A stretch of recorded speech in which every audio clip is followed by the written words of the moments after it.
Salam alaikum wa rahmatullah wa barakatuh. Paix sur ceux qui suivent les guidés, paix et bénédiction sur le prophète sallallahu alayhi wa sallam, sur ses compagnons, ses amis, sa famille, ainsi que sur tous ceux qui le suivront de bonne foi jusqu'au jour du jugement. Comme vous le savez, je m'intéresse à beaucoup de sujets.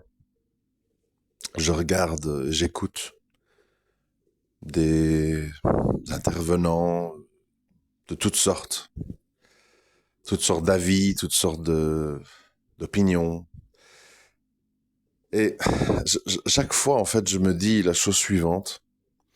Je me dis, subhanallah,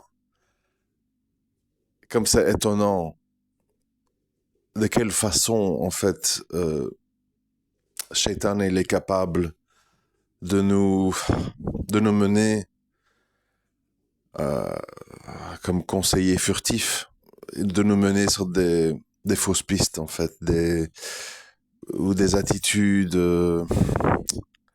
improductives. Vous savez, on est sur cette terre, j'ai encore perdu quelqu'un de proche qui est décédé, donc ma famille devient de plus en plus restreinte. Comme je l'ai écrit sur X, hein, ça s'appelait Twitter avant, la vraie intelligence, parce qu'on souvent dit l'intelligence. Je dis la vraie intelligence, c'est quoi en fait? Quand est-ce qu'on peut parler de quelqu'un d'intelligent? En fait, quelqu'un d'intelligent, c'est quelqu'un de lucide. Et quelqu'un de lucide, c'est quelqu'un qui n'oublie jamais que la mort est au bout du chemin, elle peut subvenir à tout moment, et qu'après cette mort, il y aura un jugement. Tout le reste, en fait, tous les trucs, les discussions, les opinions, les inventions, c'est beaucoup d'illusions et de bavardages et de modes éphémères. La vraie intelligence, c'est cette lucidité qui ne te fait jamais oublier l'essentiel, en fait, dans la vie. Et c'est quoi l'essentiel dans la vie? C'est la mort. Parce que c'est ce qui va être le dénominateur commun de chacun d'entre nous. Riche, pauvre, blanc, noir, habitant tel ou tel pays, ayant telle ou telle vie. Au final, c'est ton corps en décomposition sous terre et ton âme jugée. Donc la vraie intelligence, c'est de jamais oublier ça. Ceci étant dit, parce que c'était pas le but du message, quand je dis attitude improductive, en fait, c'est que si pour ceux qui me suivent depuis longtemps, vous savez que j'ai souvent parlé de ce que j'appelle les pensées monolithiques. Mais il n'y a pas que pensée, il y a les attitudes monolithiques, les réactions monolithiques. Qu'est-ce que ça signifie? Ça signifie en fait que moi je constate, en faisant un peu le panorama de tous les gens que je peux écouter, lire, etc., que les gens, il faut faire attention de ne pas tomber là-dedans, moi y compris, hein, parce que malheureusement, c'est ce qu'on appelle la zone de confort. Il s'agit de quoi en fait? Il s'agit d'agir, de parler, de réagir d'une façon prévisible, de tenir des propos consensuels, normatifs. Et tout ça, en fait, c'est des attitudes improductives. Souvent, on me dit, parce que je parle pas que de religion, je parle dans plein de trucs. Parfois, je vais dans des spaces de sport, de basket. Je parle de basket. Je parle à l'époque, enfin, plus maintenant, mais à l'époque, je parlais à des éleveurs canins. Je veux dire, c'est dans tous les domaines. J'ai remarqué, en fait, que quel que soit le sujet dont je parle, quel que soit le sujet que j'ai creusé, chaque fois, en fait, j'avais une posture dans les débats qui était, on pourrait appeler de polémiste. C'est-à-dire que je suscite la polémique et je provoque des débats. Et je me suis dit, mais en fait, comment ça se fait? Quelle est la source? C'est pas normal. Je vois plein de gens qui parlent entre eux et tous, ils sont d'accord entre eux, ils se félicitent, ils disent tous la même chose. Je dis, en fait, pourquoi moi, à chaque fois, quel que soit le sujet, j'aborde le problème sous un angle et avec des mots qui suscitent la polémique. Et là, j'ai analysé ça en moi-même, j'ai cherché à comprendre. j'ai compris qu'en fait, la plupart des gens, pour ce coup-là, auquel je ne fais pas partie, ils essayent de ne pas faire de vagues. C'est-à-dire que quand ils parlent dans leur famille, quand ils parlent dans un débat, quand ils émettent des opinions, ils essayent d'avoir l'approbation de la majorité des gens qui sont en face d'eux, même s'ils ne sont pas d'accord. C'est-à-dire qu'ils vont lisser leur discours, ils vont arrondir les angles, ils vont s'auto-censurer pour éviter des débats houleux. Et quelqu'un qui est un polémiste, qui suscite la polémique, comme moi, parce que je suis obligé de l'admettre, je peux pas le nier à un moment donné. En fait, c'est qu'à un moment donné, on dit, bon, seule la réalité compte, seule la vérité compte, mais dans tous les domaines, hein, je répète, c'est pas qu'une histoire de religion. Et il faut la dire, parce que si on ne la dit pas, on va perdre du temps, on va se tromper de piste, on va se tromper d'angle d'analyse, et on va commencer à s'égarer, et on va commencer à avoir des jugements erronés. Je prends un exemple mondain, qui récemment, en fait, m'a valu un peu quelques polémiques, enfin rien de méchant, parce que c'est un sujet léger, mais ça, c'est pour vous expliquer le fonctionnement. Il y a un joueur de basket qui a signé un contrat record récemment. Il s'appelle Jaylen Brown, il joue à Boston. Un contrat, bon, bref, les montants sont pas importants. Et je soulève simplement l'idée, dans les débats que j'ai avec certaines personnes, que cette personne ne mérite pas ce contrat. Moi, je n'ai rien contre elle, je ne la connais pas, je dis simplement, au regard de ses performances, au regard de ses statistiques, elle ne mérite pas ce contrat.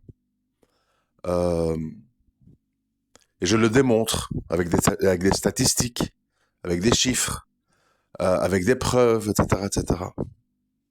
Ça suscite des polémiques auprès des fans de cette équipe, des fans de ce joueur. Et je me dis, mais comment ça se fait en fait que dans ce genre de débat, il n'y a que moi qui dis ça, alors que ce sont des faits réels, avérés, qu'on a sous les yeux. C'est pas quelque chose que j'invente ou une impression personnelle.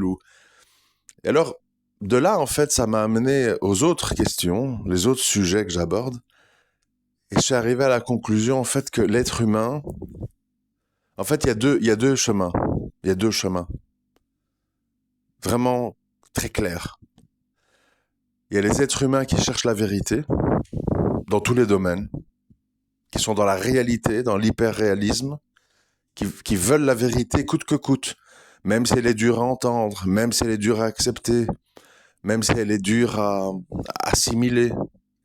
Et, beaucoup plus nombreux, beaucoup plus massifs, il y a les gens, en fait, qui cherchent à être dans le flow, c'est-à-dire être dans l'air du temps, dans le discours dominant, dans ce qui fait consensus, afin de ne pas s'attirer d'ennemis, de ne pas attirer l'attention, de ne pas susciter la polémique. Et en fait, ce que les gens qui cherchent la vérité et qui défendent la vérité soit idéologique, soit réelle, prouvée, ils doivent comprendre pour ne pas, parce que vous savez, c'est pas facile, hein, je l'ai déjà dit dans d'autres audios, ce n'est pas facile de tout le temps être taxé de polémiste, type à problème, gars qui dit des choses dérangeantes, plus les insultes, hein, racisme, enfin des gens qui font des raccourcis. C'est comme, je vous donne un autre exemple, toujours lié au basket, parce que en fait finalement le monde, quel que soit le sujet, c'est toujours la même chose en fait. L'humain il est le même, quel que soit le sujet. Mais c'est toujours dans le cadre de ces débats sportifs qui normalement ne devraient pas susciter tellement de polémiques. Je dis à un moment donné, quand je regarde un match de basket, moi je regarde le sport, je regarde la performance des joueurs. J'ai pas envie, quand je vois un match de basket, de subir des propagandes auxquelles on assiste aux États-Unis. Pendant la mi-temps, on fait venir un vétéran de l'armée, tout le monde applaudit, on lui remet un maillot de l'équipe. et on lui dit merci pour vos services et vos interventions en Irak, en Afghanistan, etc. J'ai pas à subir une propagande LGBT. L'autre fois, pendant un match, les minorités, arc-en-ciel, des gens viennent danser, etc. J'ai dit, normalement, des matchs de basket, c'est du sport. On n'est pas là pour subir une propagande pro-vaccin, pro-Ukraine, pro-LGBT, pro-armée, même pro-américaine, parce que finalement, voilà, maintenant, dans le sport, il y a des gens de tous les pays qui sont dans les équipes, chacun son hymne national. Bon, et au début de chaque match, il y a l'hymne national, tout le monde doit être debout, respectueux, etc. Bon. Et donc, je dis tout ça, et je dis, parmi ça, je dis, on n'a pas non plus à subir la propagande LGBT. Chacun sa vie privée, chacun fait ses choix, chacun a sa sexualité. On n'a pas à venir l'imposer à tout le monde en la propageant dans des rencontres sportives. Et j'ai eu comme réponse à ça de la part d'une personne, ah oui, mais ça, ce sont des propos homophobes, parce que donc on veut interdire l'expression des homosexuels, des travestis qui veulent défendre leur minorité. J'ai dit oui, mais si tout le monde va dans ces rencontres sportives pour commencer à dire on doit défendre ma minorité, on va être là à dire il faut une journée pour le Ramadan, les musulmans ceci, puis on fait les Mormons, puis on fait les témoins de Jéhovah, puis on fait les communistes, puis on fait les Amérindiens, et puis on n'arrête pas en fait. Chacun vient avec sa cause, chacun vient avec sa propagande. Ça n'a pas de sens dans le sport de venir marteler ça aux gens. Et donc je voyais que le propos, il était suscitait polémique, suscitait discussion. Et je me dis encore, ça recommence en fait. Même dans des discussions qui devraient normalement être légères, eh bien on a des polémiques. Et c'est là où ça m'apparaît en fait clairement. L'humanité, dans son écrasante majorité, cherche plutôt que la vérité, c'est de s'assimiler à son environnement, à sa culture. Et on le voit tous les jours. Je veux dire, moi, j'essaye, malgré mes opinions, d'être le plus équitable et juste possible. Je dis bien possible parce que nous sommes des êtres humains, donc fatalement, on ne l'est pas. Et quand je vois, en fait, ces histoires de conflits russo-ukrainiens, Hamas-Israël et tout, c'est stupéfiant, en fait, de voir à quel point les gens, en fait, sont enfermés dans leurs certitudes, enfermés dans leurs normes, qui est pro-Tsahal, qui est pro-Hamas, qui est pro-ukrainien, qui est pro-russe. Et les gens, en fait, sont plus objectifs, ne sont plus équitables.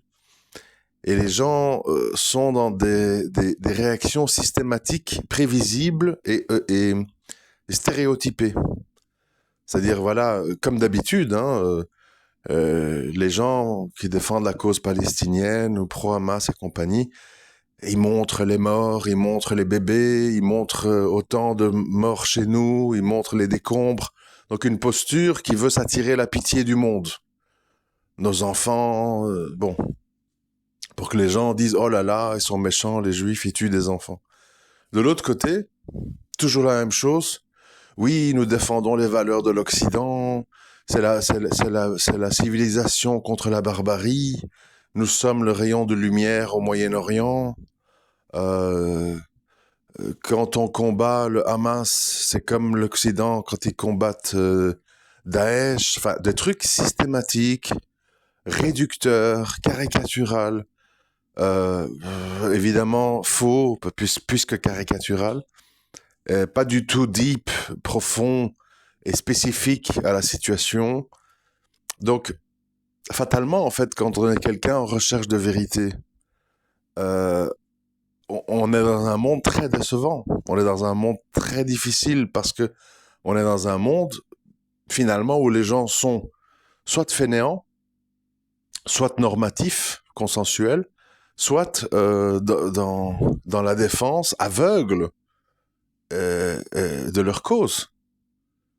Je veux dire, moi j'aimerais bien, par exemple, que parfois quelqu'un qui est conspirationniste dise sur un réseau, dans une vidéo, écoutez, sur tel dossier, je me suis trompé, j'ai exagéré. J'ai eu des mauvaises informations que j'ai mal interprétées. Ben voilà, sur la 5G, je me suis trompé. Sur les chemtrails, je me suis trompé. Ou je ne sais pas, vous voyez? Mais en fait, les gens, ils avouent jamais. Donc les gens, en fait, ils défendent leur truc jusqu'au bout. Ils cherchent des preuves, ils cherchent des témoignages pour toujours avaliser leur prise de position. Et ça, c'est pour tout le monde, hein. Parce que quand je dis ça, on pourrait croire, oui, ils visent toujours les mêmes, les juifs, les non-musulmans. Je dis, en fait, c'est pour tout le monde. C'est pour tout le monde. Quand j'attaque, quand j'attaque la communauté maghrébine, le nationalisme maghrébin, etc., les gens y croient, malheureusement, que c'est du racisme. Et ils se trompent. Ils se trompent. En fait, c'est quoi mon but quand je fais ça? C'est justement de pas tomber là-dedans. C'est-à-dire de dire que, même si on est musulman, on ne doit pas tomber dans le piège de l'aveuglement envers les nôtres. C'est-à-dire, on doit rester lucide sur qu'est-ce qui se passe chez nous, qu'est-ce qui se passe dans nos mosquées, qu'est-ce qui se passe dans nos pays, qu'est-ce qui se passe dans nos familles, pour pas justement tomber dans ce côté sectaire, partisan, monolithique, c'est-à-dire dire des choses injustes finalement, fausses. Et pour moi, il est inconcevable que le musulman, que la musulmane ne se trouve pas du côté de la justice, même si c'est contre ses proches, même si c'est contre ses amis. Je sais pas, c'est la vérité et le bien et la justice l'emportent sur tout. Tout, tout, tout. Et si c'est pas le cas, il faut se poser des questions. Il faut se poser des questions sur sa foi, sur sa sincérité, parce qu'il y a quelque chose qui va pas. Alors bon, si c'est dans le domaine du sport, comme je vous parlais du basket, ben c'est pas grave. Mais quand c'est dans le domaine de la religion, de l'éternité, de l'au-delà, du jugement, là c'est grave. C'est une autre dimension. Et donc il faut faire attention. Nous, en tant que musulmans, on n'est pas des supporters de foot, on n'est pas des supporters de basket, on n'est pas des supporters d'un pays. On est censé être les représentants, les fidèles du Créateur sur Terre. Et puisqu'on obéit à son message, à ses ordres. Donc c'est une très très grande responsabilité. C'est pas un jeu. C'est pas un jeu. C'est pas aller à la télé et aller dire à TPMP, oui, mais nous, les Arabes, on est victimes d'islamophobie. En fait, voilà, discrimination à l'emploi. On contrôle nos papiers tout le temps. On en a marre. Bon, on n'est pas là pour ça. Hein. Nous, on est là pour dire ce qui est et ce qui n'est pas. Que ça vienne des nôtres ou pas des nôtres.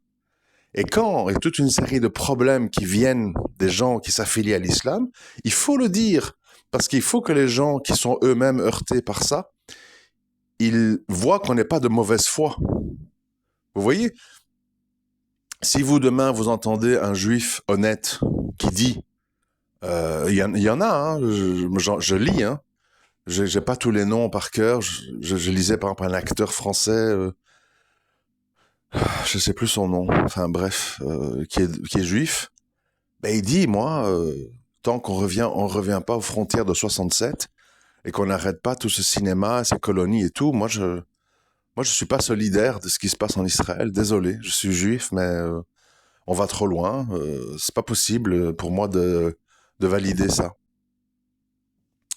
Voilà, il a dit ça. Il va évidemment être très seul. Il va être critiqué par les autres juifs, mais il est du côté de ce qui lui semble être. J'ai pas dit que c'est, parce que je connais pas à fond le dossier, mais il est du côté de ce qu'il pense être la vérité. Et tant pis si ça fait polémique, et tant pis si on dit que c'est un vendu, et tant pis si on dit que c'est un traître. C'est pas important. J'essaie toujours de vous répéter, ce n'est pas important ce que les gens disent de vous. Moi, on a dit les pires choses sur moi. Mais au final, je m'en fous. Ça m'ennuie plus pour mon entourage qui, eux, sont touchés par ça. Mais moi, je m'en fous. Parce que les gens sont comme ça. Quand vous n'êtes pas normatif, quand vous faites des choses qu'ils ne comprennent pas, parce que ce n'est pas dans leur modus operandi, ils vous voient comme quelqu'un de mauvais, de néfaste. Les gens veulent vous faire rentrer dans des cases de force. pour se sentir, eux, bien dans leur peau. C'est-à-dire quelqu'un qui ferme les yeux sur les agissements dans son pays, dans sa famille, etc. Il n'a pas envie que toi, en tant que étranger en plus, ou qui n'est pas de sa famille, ou qui n'est pas de son pays, tu soulèves les dossiers que lui ne veut surtout pas soulever. Et c'est la même chose dans tout. Quand on parle de pédophilie et tout, ben, pourquoi ça bloque au niveau de certains dossiers qui sont classés, qui n'ont pas de suite et tout? Parce que il y a des gens, sans doute, dans la magistrature, pour des raisons de connexion, de copinage, etc., qui ne veulent pas faire avancer certains dossiers, qui veulent les mettre en dessous et faire passer ça sous silence. L'humain, quelle que soit son origine, sa religion, etc., est malheureusement fondamentalement injuste, partisan, caricatural, réducteur, normatif, stéréotypé, et n'est pas dans une démarche qu'on qualifie de polémiste, parce que tu es isolé. Donc, comme tu es isolé, on dit tu es quelqu'un à un problème, tu es quelqu'un qui fait des polémiques. Oui, mais Noé et Salam, Noé, on peut aussi dire alors qu'il a prêché plus de 900 ans, il n'y a pas grand monde qui l'a suivi dans le bateau. Ben oui, mais oui, certainement qu'on l'a qualifié de polémiste, de gars qui revenait toujours avec le tawhid, de ne pas adorer le statut et tout, mais parce que la masse voulait ça, oui, mais lui, il s'y est tenu. Et en fait, c'est ça qu'Allah il nous demande. Allah, il nous dit, attachez-vous à la anse la plus solide. Ça veut dire, tu dois t'attacher à cette anse dans les tempêtes, dans les raz-de-marée, dans les inondations, dans les cyclones, dans les critiques, dans les prisons, dans les insultes. Tu dois t'accrocher à la anse la plus solide et tant pis pour le reste. Tant pis pour le reste. Sinon, tu deviens un complice des mensonges. Tu collabores avec le mal. Et le mal se nourrit de tout ça, du consensus, d'éviter les polémiques, de mentir, d'arrondir les angles, de faire semblant de rien, de défendre ta tribu, de défendre ta famille, de défendre ton pays, contre la vérité. Contre la vérité. Allah, il est avec les véridiques. Allah n'est pas avec les gens qui jouent des jeux, qui font semblant, qui se cachent derrière des barbes, derrière des Corans, derrière des voiles, pour mieux cacher leurs vices, pour mieux cacher leurs mensonges, pour mieux cacher leur parti pris. Ça sert à rien de faire ça. C'est un très très mauvais calcul. Vaut mieux tout arrêter. Fais autre chose. Si c'est pas pour jouer franc jeu, ça sert à rien. Surtout en matière de religion. Le reste, c'est pas grave. C'est de l'amusement, les autres histoires. Mais la religion, c'est pas un amusement. C'est une histoire très importante. La plus importante. La plus importante de toutes. Sans l'ombre d'un doute. Et moi, bon, je sais qu'il y a des natures. Je peux pas obliger tout le monde. Voilà. Je sais qu'il y a des natures, mais j'ai vraiment envie de vous dire, en tant que croyant, en tant que croyante, vous ne pouvez pas être minimaliste. Vous pouvez pas raser les murs, vous pouvez pas mentir, vous pouvez pas fermer les yeux. Il faut dire ce qui est, gentiment, poliment, respectueusement, mais il faut dire ce qui est et assumer les conséquences. C'est ça la vie du croyant. Tu fais ce que tu dois faire, tu dis ce que tu dois dire, tu prends les décisions que tu dois prendre et tu assumes les conséquences. Tu n'es ni dans la provocation, ni dans la fuite, tu n'es ni dans la minimisation, ni dans l'exagération, tu n'es ni dans le parti pris ou dans la trahison, tu es dans la vérité, dans le juste milieu. Coûte que coûte, coûte que coûte. Mais, je répète, c'est une attitude, c'est quelqu'un de 50 ans qui vous dit ça, et qui a été comme ça depuis son adolescence, aussi loin que je me rappelle en tout cas, ça vous coûtera humainement extrêmement cher. Parce que les êtres humains détestent, il faut savoir, les êtres humains détestent ce genre d'attitude. C'est ce genre de prise de position. Les êtres humains n'aiment pas ça. Les êtres humains, ils sont, comme je le dis souvent dans mes audios, pour balayer sous le tapis, pour parler comme les autres, pour suivre leurs habitudes, leurs coutumes, leurs traditions, leurs familles, et ils ne sont pas dans une recherche d'authenticité et de vérité. Ils sont pour suivre le courant, suivent le mouvement des vagues, même si elles mènent à du mensonge, à du faux, à l'enfer, à l'hypocrisie. Ils se disent, pas grave. Après, c'est à chacun de voir. Moi, je dis juste que, en matière de religion, je trouve que c'est un pari très hasardeux. Mais je dis aussi que pour ceux qui refusent ça, comme moi, ils doivent accepter le prix. Le prix, c'est l'isolement, les insultes, les mauvaises opinions de pas mal de gens. Il y aura toujours des gens aussi, attention, il y aura toujours des gens aussi pour aimer ça.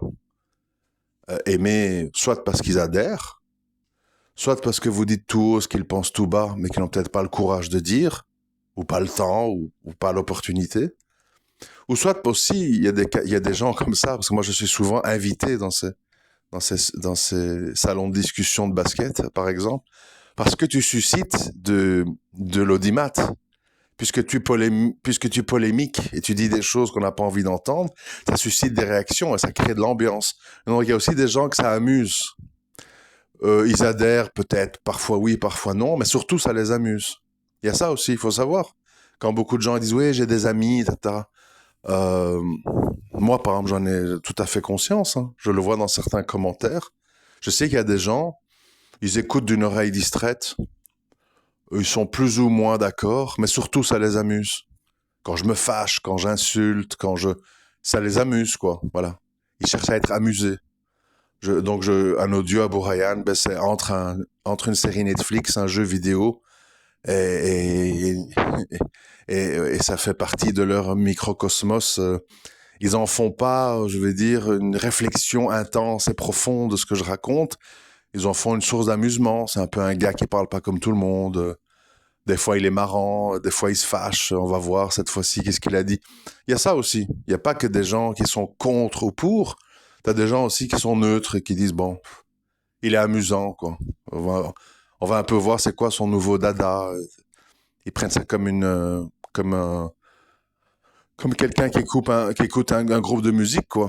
Qu'est-ce qu'ils ont fait comme nouvelles chansons? Est-ce qu'ils ont dit des trucs choquants dans les paroles? Mais c'est pas plus que ça. Il y a ça aussi. Je voulais le préciser parce que moi je ne suis pas dupe. Hein. Je sais très bien qu'il n'y a pas que des amis ou des ennemis.